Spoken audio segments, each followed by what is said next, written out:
Tantor Audio, a division of Recorded Books, presents The Next Mormons, How Millennials Are Changing the LDS Church, by Jana Riess, narrated by Durante. Introduction. The Changing Face of Mormonism in America. This book tells two very different and apparently contradictory stories about young adult Mormons in America. Both of them happen to be true. The first is embodied by Jack, a 26-year-old graduate student at a Midwestern university. His Mormon faith became important to him around age 12 or 13, when he began studying the scriptures for himself. In part, this was sparked by a problem at home. Jack's father had begun distancing himself from the Church of Jesus Christ of Latter-day Saints, LDS Church, so Jack had to decide what role the church was going to play in his own life. He decided that its message, what Mormons refer to as the restored gospel of Jesus Christ, was essential to his own eternal happiness. He attended Brigham Young University, BYU, because he valued being among people who for the most part shared my standards. And then after one semester at BYU, he took a leave of absence to serve a 2-year mission in South America. Jack loved his mission and the sense of purpose it provided. It was just a wonderful opportunity to deepen my knowledge of the gospel and attempt to apply it to myself, and live in a way where I could feel God's influence in my life regularly, he reflects now. At age 23, not long after returning home from his mission, Jack got married in a Mormon temple, fulfilling one of his religion's highest goals, to be married not just for this life, but for all eternity. He and his wife started having children almost immediately. They already have one son and a baby on the way, and they plan to raise those children as faithful Latter-day Saints. While Jack and his wife are avid believers, they're not as strict as some older Mormons they know, including his mom. If they watch a movie that features a few light swear words, they just shrug it off. More significantly, Jack says he does not see the LDS prophet and apostles as infallible, which older Mormons might be more prone to do.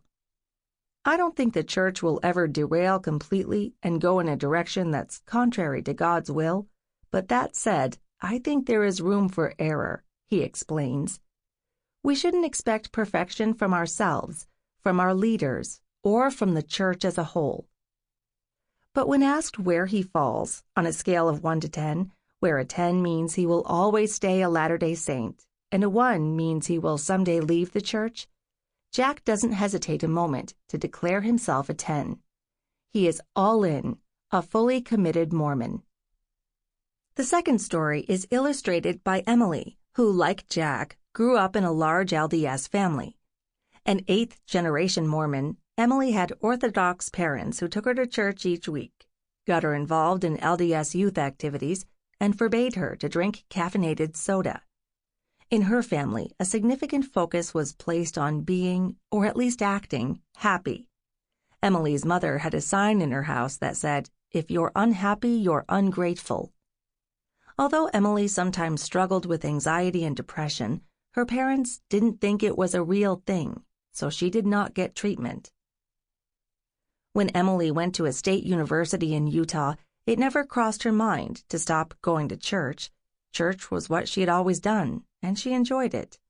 She had particular goals for her life, and being an active Mormon was a major part of that.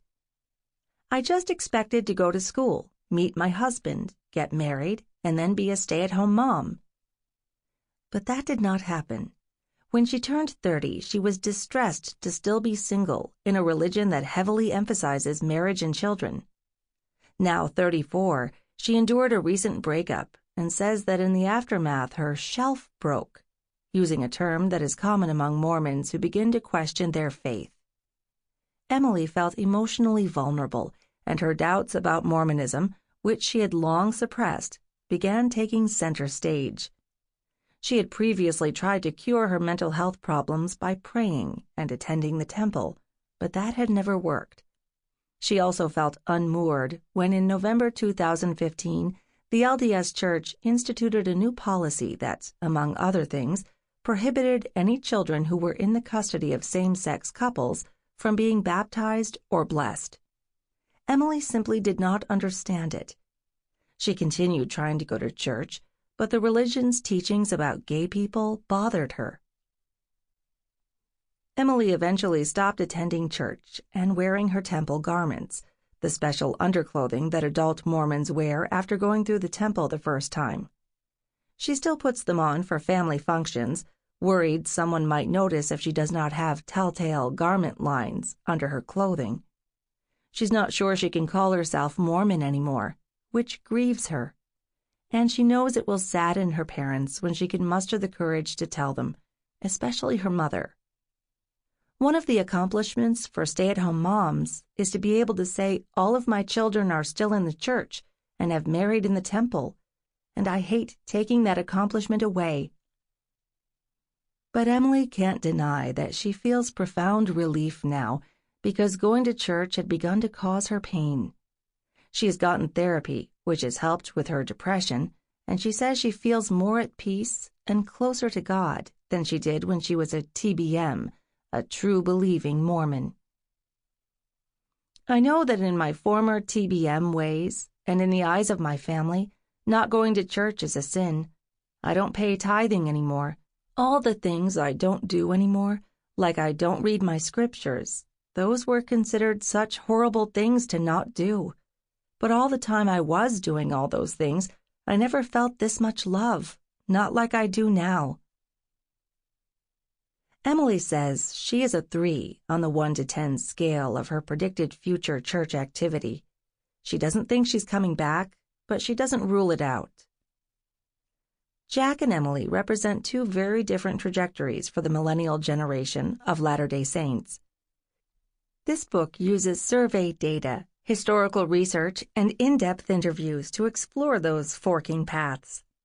What can we learn from Mormon and former Mormon young adults about the spiritual, intellectual, and emotional experiences that successfully imprint or fail to imprint an enduring Mormon identity? Rethinking Mormon Exceptionalism. LDS teens are tops in living faith, ran a proud headline in the church-owned Deseret News in 2005, highlighting data from the National Study of Youth and Religion, NSYR, a major study of the religious beliefs and behaviors of American teenagers.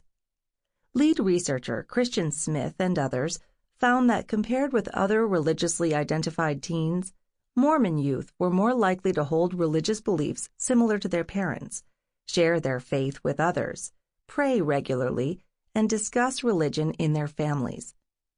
They were also markedly less likely to have sexual intercourse and engage in risky behaviors.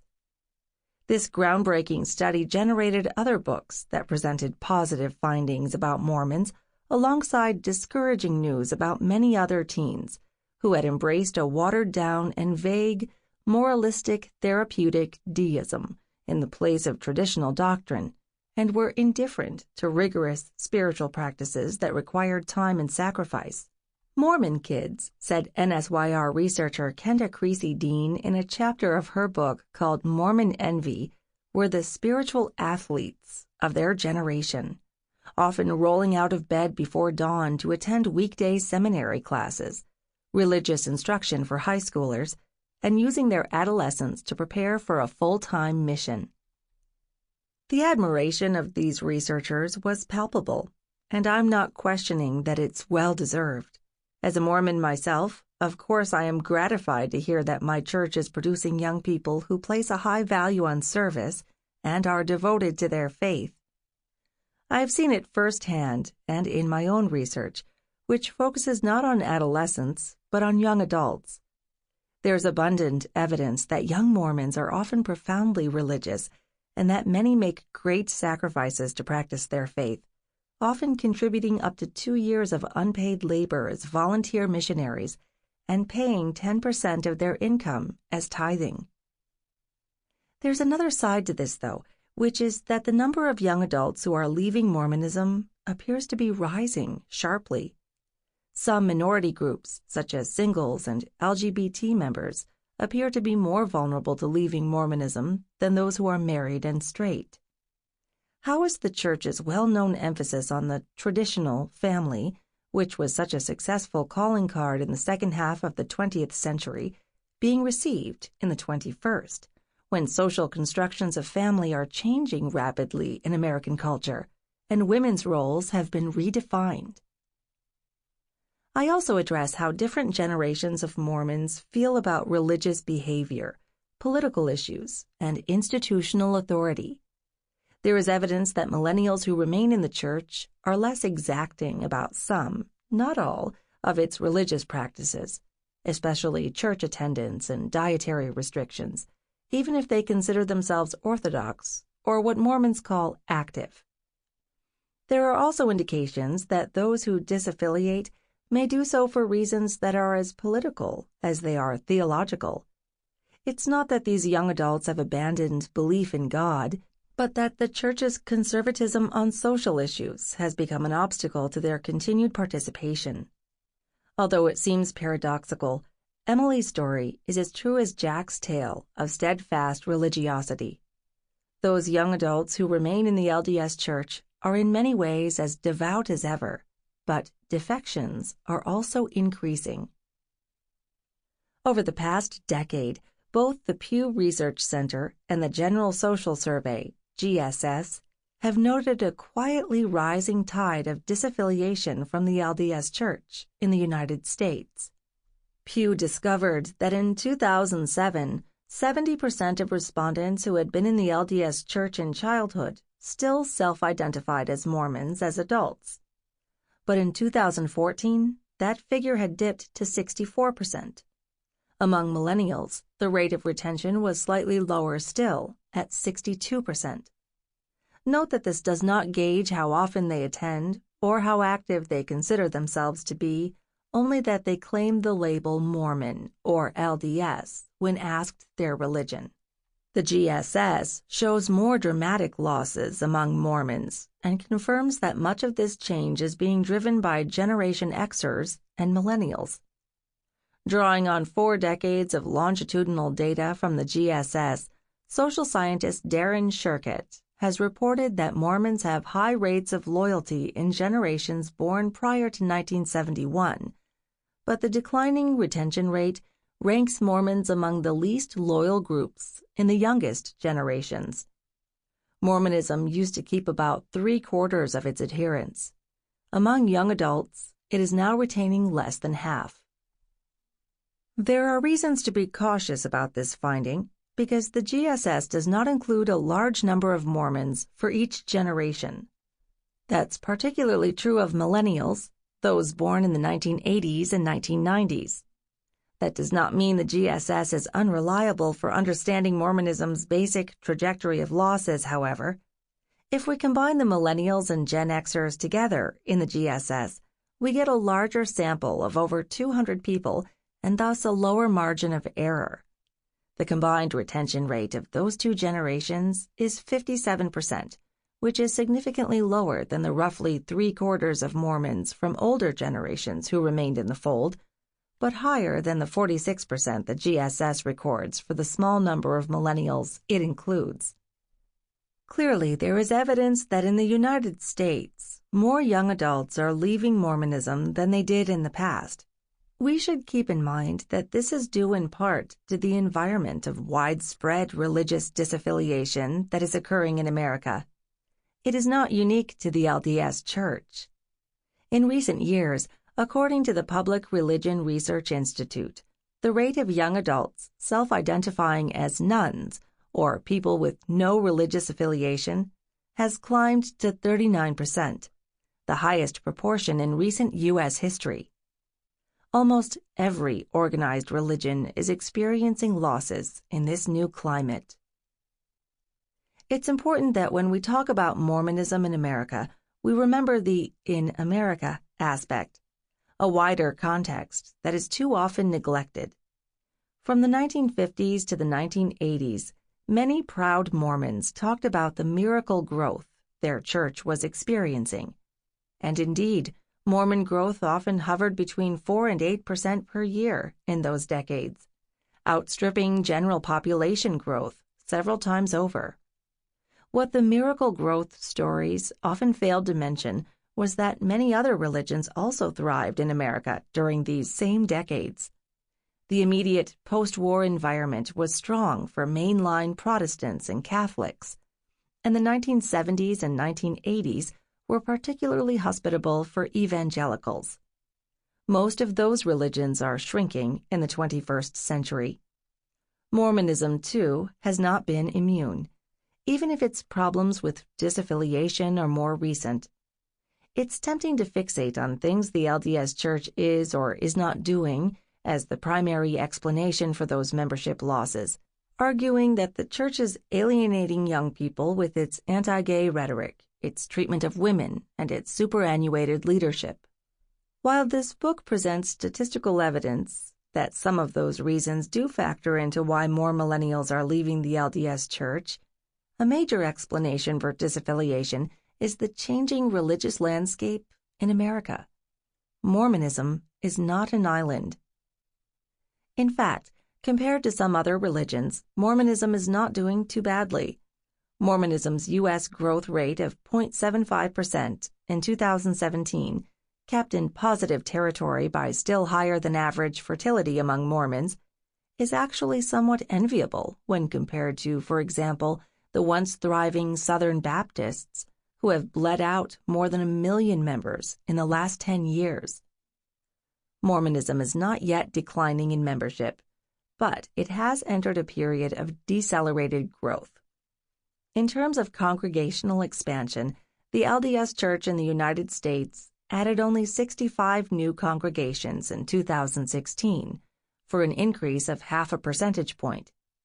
In 2017, the Church created 184 new wards and branches in the United States, but 184 units also closed, resulting in no net gain at all. Church activity and fervor also appear to be waning among some younger members.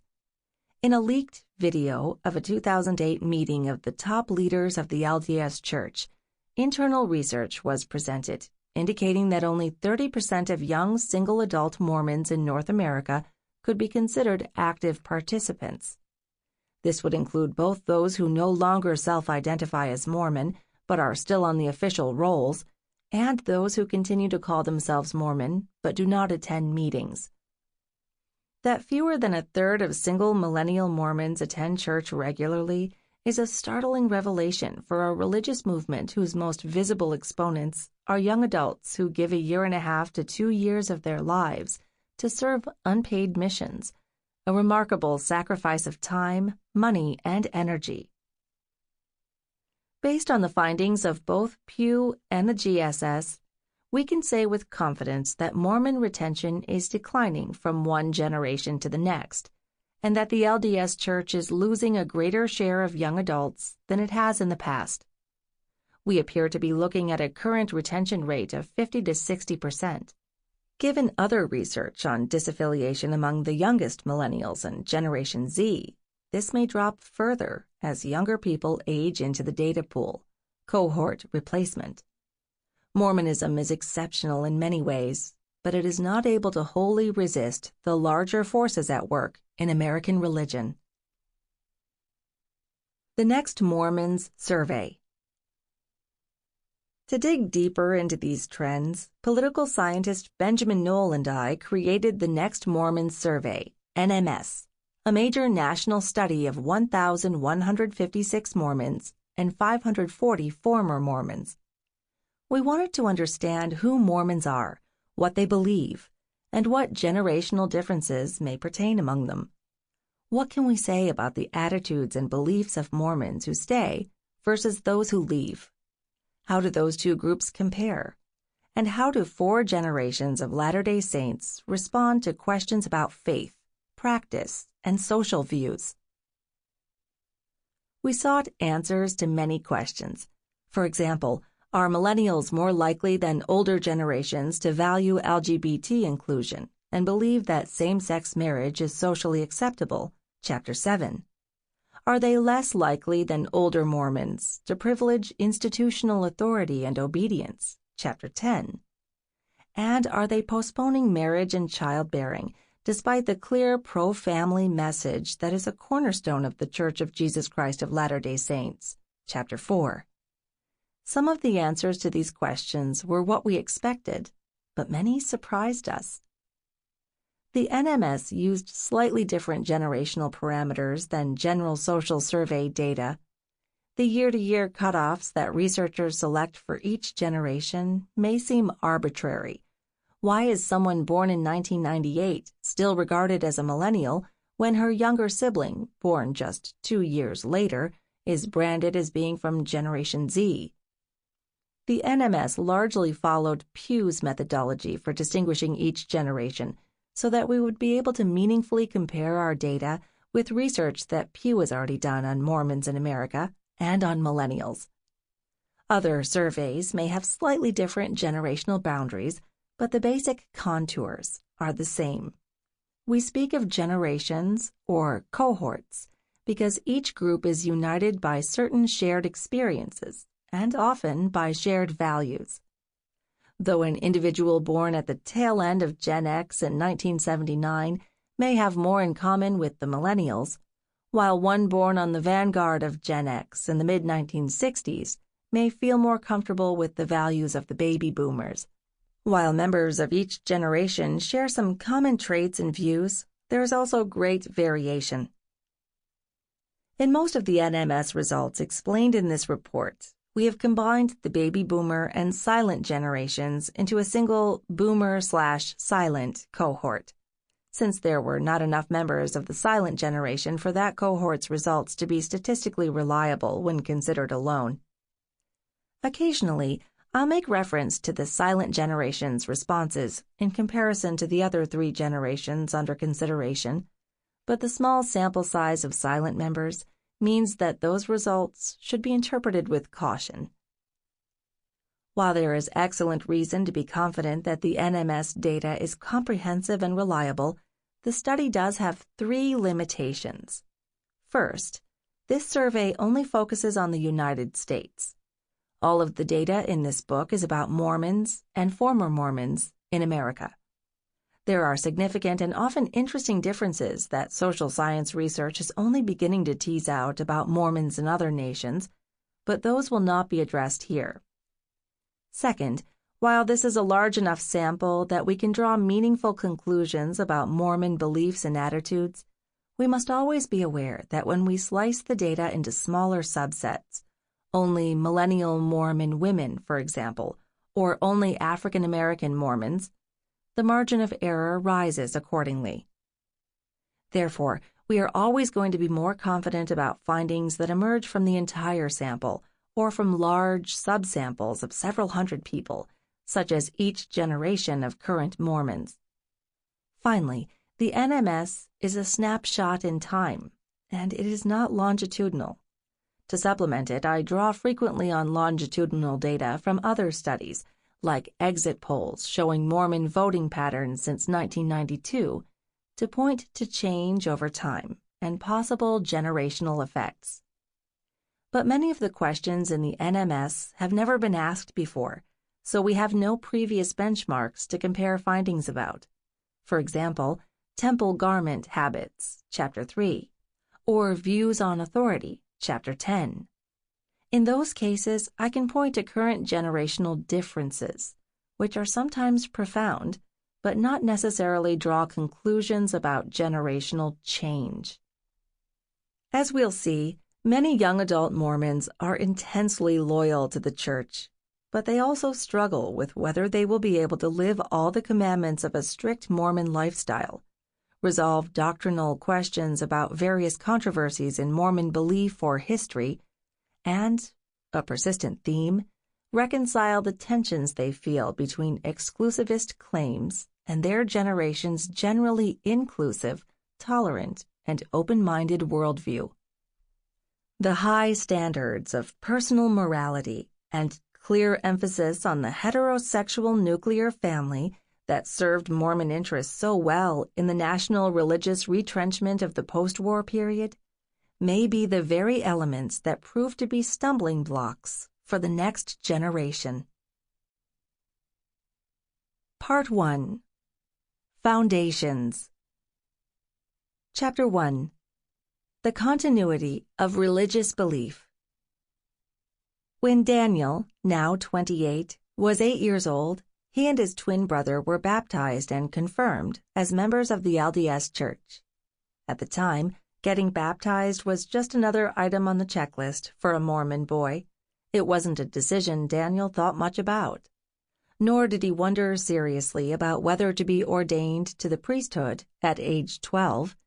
It was the normal order of things, as he followed in the footsteps of his father and older brothers.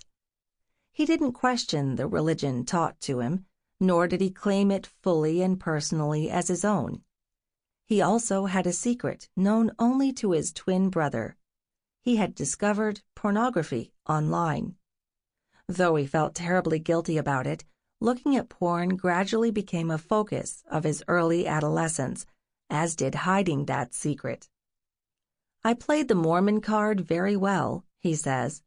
"I knew exactly what I was supposed to do, what to appear as, what to say. I was a smart kid, and I knew all the expected answers."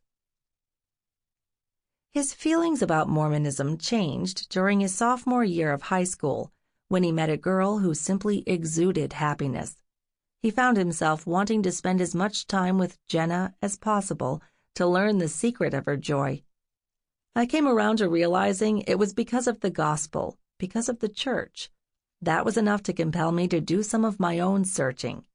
He began to pray seriously and to read the scriptures for himself, to search and dig and change.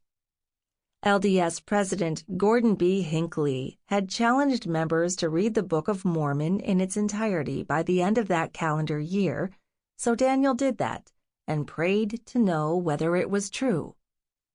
"I can honestly say that God was with me. He confirmed to me that the gospel was true and Christ was real. I truly felt him and his love. I had that testimony for myself for the first time, and it totally changed my perspective. It changed how I felt and lived. And I became a new person. I gave up the pornography. I was able to release that. I became known as the happiest person in my school, and it was natural. It was real." Daniel became a convert to his own religion. He decided to serve a mission to share what he had discovered, hoping the LDS gospel would change other people's lives as it had his. If the tale ended here, it would be the kind of success story you might find in the Ensign, the monthly LDS magazine. But Daniel's narrative is more complex than that. His life in his 20s has been a fascinating mix of religious zeal and doubt, as well as the regular life upheavals that many people experience in emerging adulthood, moves to new places, romantic relationships that end in bewildering ways, and struggles to establish a career. Daniel's story has been complicated by the fact that 6 of his 8 siblings have now left the church, including his beloved twin. All these defections left him wondering about his own religious beliefs. "I had to go through every part of the gospel one by one. What makes us different from other churches? Why should it matter that I'm Mormon? What does it mean to have the priesthood? What is Christ in my life?" This questioning occurred when he had recently moved to the East Coast for a new job and knew almost no one. Nobody there cared whether he stayed in the church or sought to keep him accountable to its standards. Daniel emerged from the cloud of doubt and remains active in the church. He has multiple callings, assignments or responsibilities in his local congregation, and also volunteers as a temple ordinance worker. He continues to have what Mormons call a strong testimony of religious belief, in part because he has had too many beautiful and powerful experiences to discount. "I have seen miracles. I have performed miracles. I have seen things and been part of things that I can't deny," he says. He expresses humble wonder that his faith was strengthened by his dark night of the soul, especially because he loves and trusts his siblings who have left the church and believes they did so for good reasons. Daniel's story illuminates several themes we'll be exploring in this chapter, including the strength of... Sample complete. Ready to continue?